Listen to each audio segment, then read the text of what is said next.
A very good evening and welcome to this Sunday's edition of News First Weekend, coming to you live from our Newsfirst studios in Colombo. I'm Arundhati Mudannaika. Let's start off with a look at the stories making headlines this evening.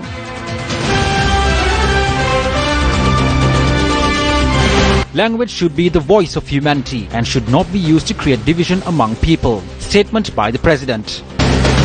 A prediction on the result of the investigations on the central bank bond scam.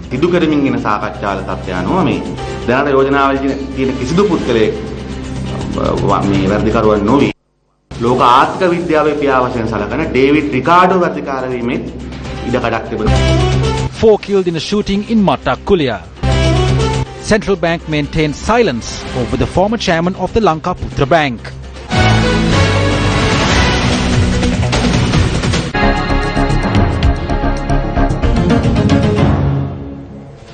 President Maithripala Sirisena says language should be the voice of humanity and should not be used to create division among people. The President made this statement at the event held to celebrate All Island Tamil Language Day in Kandy today. News First was the media sponsor for the event. President Maithripala Sirisena was the chief guest at the event held at Dharmaraj College in Kandy today. Incidentally, this is the first time that a head of state has graced the prize giving of the All Island Tamil Language Day celebration.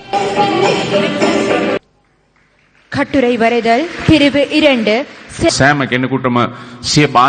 right of every individual to conduct their affairs in their own language will be confirmed and strengthened. It is the responsibility of every government to ensure the right of every individual to access education in their language. It is the responsibility of every government to ensure that people are able to conduct administrative affairs in their own language. Be it Sinhala or English or any other language, every government must ensure the right of every individual to conduct their affairs in their own language. We know that several decades ago, problems arose in our country with regard to the state language and national languages. Sometimes injustices are done to the people because of shortcomings in public administration. There must never be conflict between groups of people who speak a different language. Language should be the voice of humanity. At this instance, I wish to guarantee to you that as a government, we will do everything to ensure that you are able to express your knowledge, your wisdom and intellect in your own language. When I spoke with children from the north, I asked them what problems they are facing. The children asked me for teachers to teach them Sinhala. When I asked children from the south what they wanted, they said they wanted teachers to teach them Tamil. So on a day like this, we must not forget that as government, we have a lot more left to do in order to teach Sinhala to Tamil and Muslim children and teach Tamil to Sinhala children by allocating government resources and enhancing our human resources led by the Ministry of Education.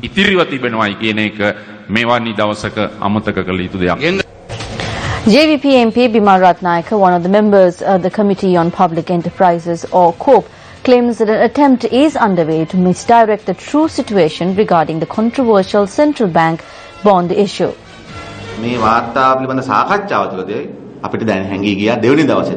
We felt this during the discussion on the report on the second day. There were two irreconcilable opinions within the group of MPs. The opinion that fraud was committed and the opinion that there was no fraud. 14 MPs of COPE met on the 21st of October. A majority of the total members were present. The majority of members present at the time agreed that the second draft put forward by the chairman and the secretariat and the data and recommendations pertaining to the fraud was sufficient and thereby the majority accepted it. At the same time, another group of MPs did not accept the report and said that there was a need for another report to be prepared based on the other facts. This discussion is ongoing. What we have been informed is that the MPs on COPE will meet again on the 24th. As per the ongoing discussions, it appears that none of the people who have been put forward will be found guilty and instead David Ricardo, considered the father of world economics, will be found guilty. It is clear that two or more reports may come from COPE. The JVP is a party that unconditionally works against corruption in this country. Corruption committed by the SLFP, corruption committed by the UNP and corruption committed by both of them together. We will fulfill this duty both within and outside COPE. අපට ඉටු කළ හැකි කියලා අපි ඉටු කරමින් ඉන්නවා. ශ්‍රී ලංකාවේ UNP ද JVP ද නෙමෙයි. It is not a matter of SLFP, UNP or JVP. If a crime has been committed against the country, if they are true public representatives, then they must act against it. If they do not, then someday they will regret it, knowing that they allowed the country to be defrauded. We believe that as public representatives, the members of COPE will act responsibly. If a split report is presented, then we must clearly state that if the need arises, the President will appoint a commission to make correct findings.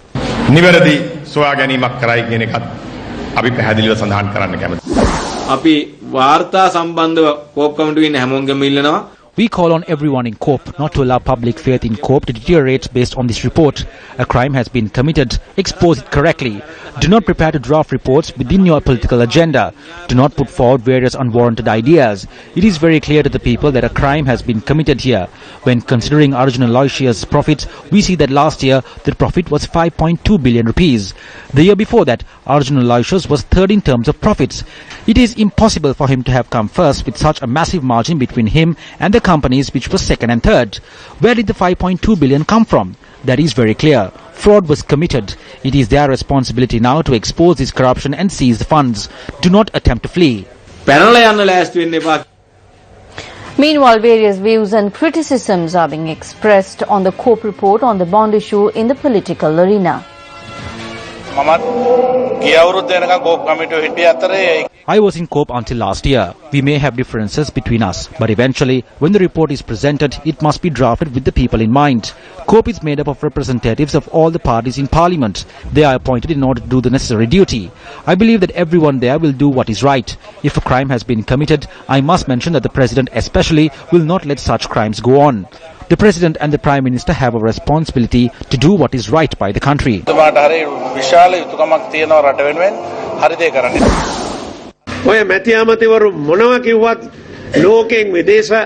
matter what these MPs and ministers say about foreign investors coming in, no one has come yet. Why is this? One example is the central bank bond scam. No matter how much chocolate the Prime Minister eats in Belgium, Belgian chocolate will not manufacture in Sri Lanka. These people know that it is more profitable to send boxes of chocolate to Sri Lanka rather than manufacture chocolate here. This government, which has done the masks of good governance and democracy, has turned our country into one with very untrustworthy finance and investment laws.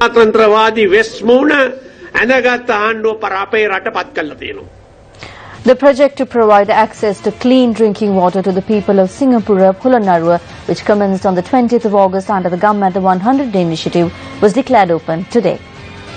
The Gammatha 100 Day Initiative.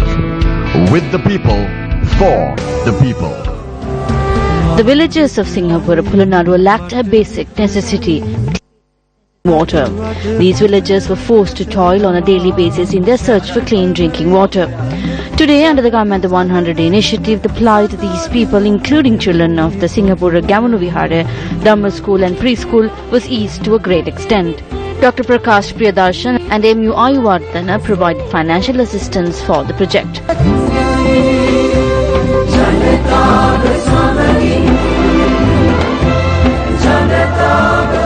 Children of the Singapore Preschool were also provided with the basic requirement of water under the Gammatha 100 Day Initiative today. Sachini Dayas and Indrani Dayas are the benefactors of this project.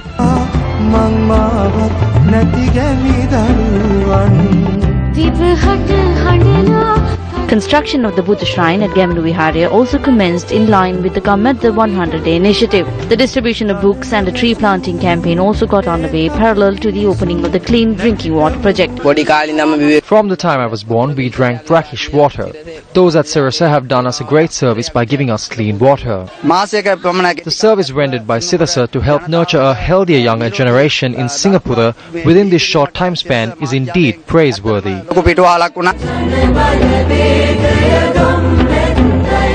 The Gammatha 100 Day Initiative.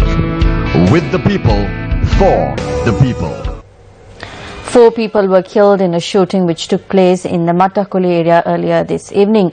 Director of the National Hospital, Dr. Anil Jasinghe, said that 3 others were injured in the shooting. Dr. Jasinghe added that 2 of the injured are in critical condition. The shooting was a result of a long-standing dispute between 2 underworld gangs. Stay with News First as we will update you on the latest with regard to this matter. The foundation stone of a development project in Galgamuwa has taken root, hinting that development in the area may be regressing to the Stone Age.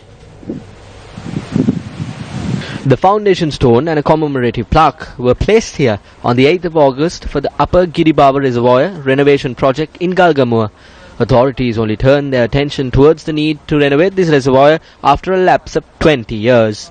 Even this rare occurrence has now been limited to the laying of the foundation stone. They put up some boards and said that the reservoir would be repaired within 2 months. We have not seen them since. We extended our hospitality when they came here. We made calm and milk rice for them and fed them well. They have done nothing for us. The reservoir cannot even irrigate 25 acres of farmland at present. Officials who promised to repair the reservoir during the drought are yet to reappear here. Villagers fear that with the onset of the rains, their hopes may be washed away. It has dragged on from the 8th to the 10th month. 2.5 months have lapsed. We have no money. Please repair this reservoir for us so that with the rain, we can cultivate for the Maha season.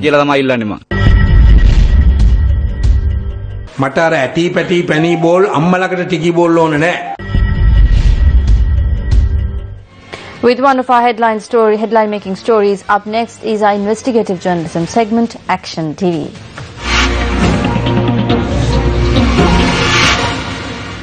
On the 24th of March, the Central Bank of Sri Lanka annulled the appointment of the chairman of the Lankaputra Development Bank, confirming that the Banking Act is in force and the need to protect the banking system, which can be considered an industry. Action TV pointed out yesterday that the subsequent procedure followed by the Central Bank with regard to Lankaputra Development Bank cannot be condoned. Against this backdrop, until the 2nd of September, Lasantha Gunawardena has been able to continue to function as the chairman of Lankaputra Development Bank, aggravating a state of lawlessness. Given that his appointment was refused on the 24th of March, it is the responsibility of the Central Bank to reveal to the country on what basis Lasantha Gunawardena remained as chairman until the 2nd of September. On the 24th of March, the Central Bank highlighted that Lasantha Gunawardena's appointment had been refused as he had exercised executive powers in spite of the fact that he was not an executive director and that he had divulged bank secrets regarding persons who had dealings with the bank. While Lasantha Gunawardena should have filed an appeal against the refusal of appointment within 2 weeks of the 24th of March, the appeal was only filed in June. The fact that it was accepted by the Central Bank is a blatant violation of the Banking Act. At the same time, while the Banking Act only provides for one instance of appeal within a specific time frame, the fact that the Central Bank, through a letter dated the 2nd of September, allowed Lasantha Gunawardena, whose initial appeal was 2 months late, further opportunities to submit appeals is also a violation of the Banking Act.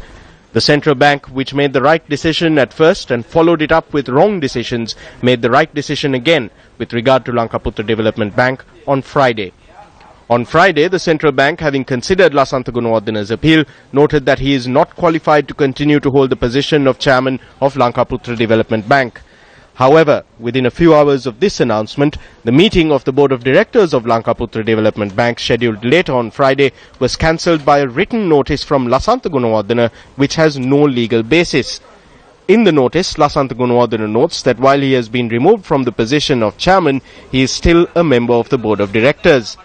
The fact that Gunawardena is unable to comprehend that when an individual is removed as chairman, he is automatically removed from the Board of Directors raises questions about his general knowledge and comprehension. At the same time, by bowing to Gunawardena's edict, which has no legal bearing, the other members of the Board of Directors have highlighted their own lack of knowledge rather than despair. It is the responsibility of the Central Bank to ensure that directors are made aware of guidelines on the administration of a company, let alone the Banking Act. The Central Bank also has a far more important responsibility. Action must now be taken under Section 79 of the Banking Act against the former chairman of the Lankaputra Development Bank for divulging bank secrets in violation of the provisions of the Act. As such, a case should be filed at the Magistrates' Court against the former chairman.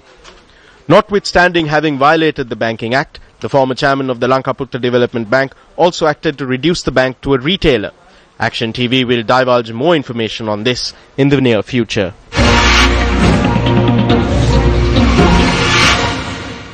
For almost a year now, questions have been raised on a move by the Ministry of Resettlement to award a contract for 65,000 prefabricated steel houses for war-affected households to a multinational corporation.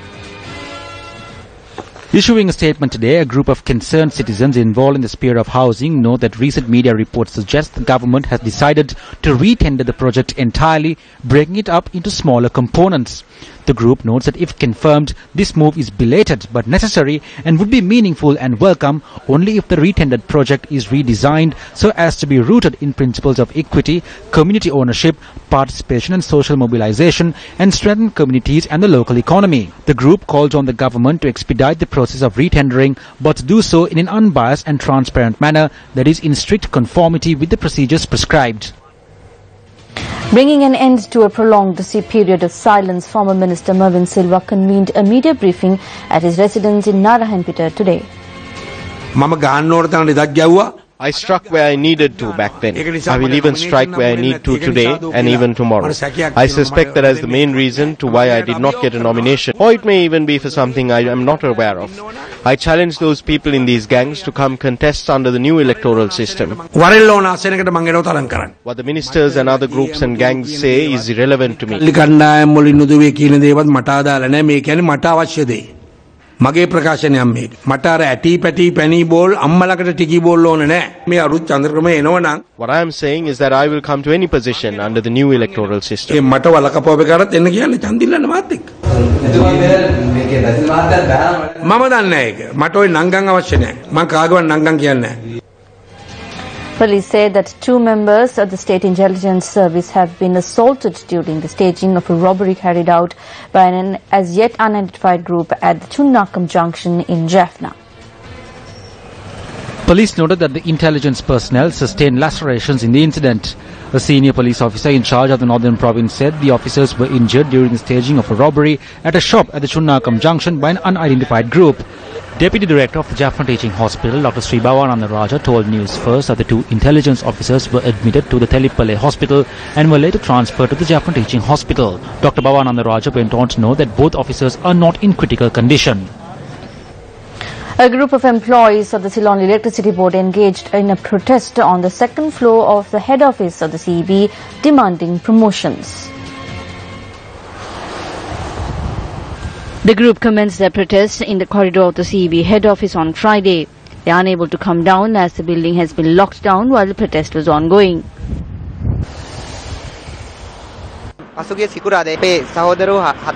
There were 4 of our comrades engaging in a protest on the 2nd floor since Friday. The door on that floor has been locked and sealed off at present. They cannot go in from that door now. They cannot even use a toilet or get food to eat. The food is sent using ropes. ඉතින් මේ ආහාර පාන පවා අපි මේ එයාට යවන්නේ මේ ලනු මාර්ගයෙන්. They charge that even though they are qualified for the post of office clerk, employees have been recruited through manpower agencies for the same job. We do not have a problem if casual workers are recruited. We ask that the internal employees be promoted without holding a selection examination. We have been employees for 10 to 12 years. The authorities do not treat us properly. Speaking to Newsfirst, the Minister of Power and Renewable Energy, Ranjit Simbalapitiya, stated that a committee has been appointed to look into the issues surrounding promotions. A ceremony to mark the national observance of the 71st United Nations Day was held at the Bishop's College Auditorium in Colombo today. The event was organized by the United Nations Association together with the Ministry of External Affairs and the United Nations in Sri Lanka. The UN in Sri Lanka will change. Times are changing, Sri Lanka is changing, it's a middle-income country, it has peace, it has a degree of prosperity, and the UN will change as Sri Lanka does. It's a time when complexity challenges everything we do. It's also a time when hatred and violence and fear really capture a lot of how people around the world are feeling. And I do believe that Sri Lanka has a moment in which it can stand up and say we are moving towards reconciliation. We are moving towards a sustainable development model that manages both the traditional, the agricultural, the development of pulses, along with a very modern society. 24th October has been celebrated as United Nations Day since 1948. This year's UN Day will be used to highlight concrete actions people can take to help achieve the Sustainable Development Goals.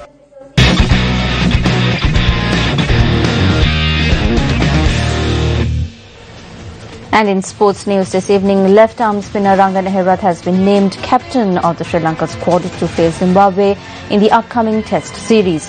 A senior official of Sri Lanka cricket said that the decision was made after the regular captain Angelo Mathews was ruled out due to injury. The two-match test series between Sri Lanka and Zimbabwe will commence on the 29th of this month at the Harare Sports Club. This is the very first time Rangan Herath has been handed the captaincy of the national team. Let's take a look at a roundup of the top sports stories for this evening.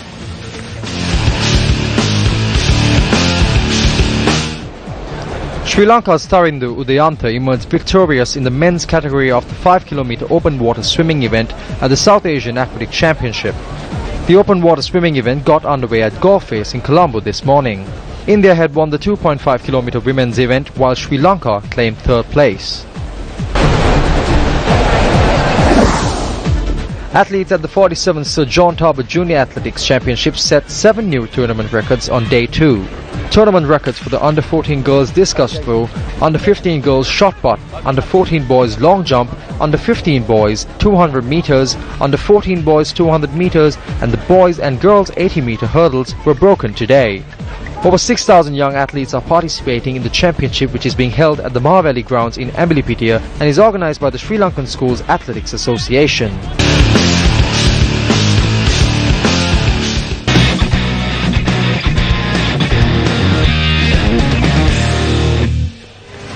A wounded elephant calf found wandering the forest alone has been taken into the custody of wildlife officers in Anuradhapura.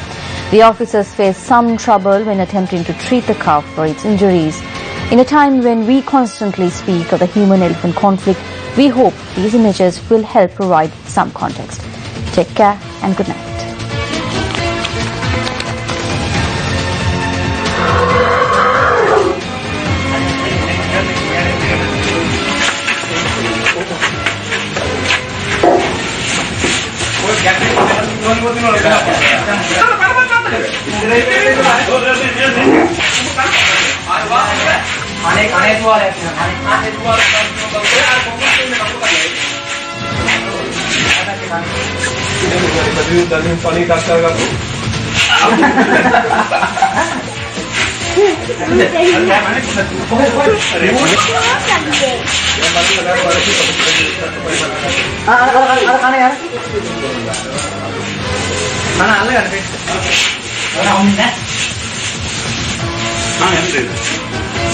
Ah,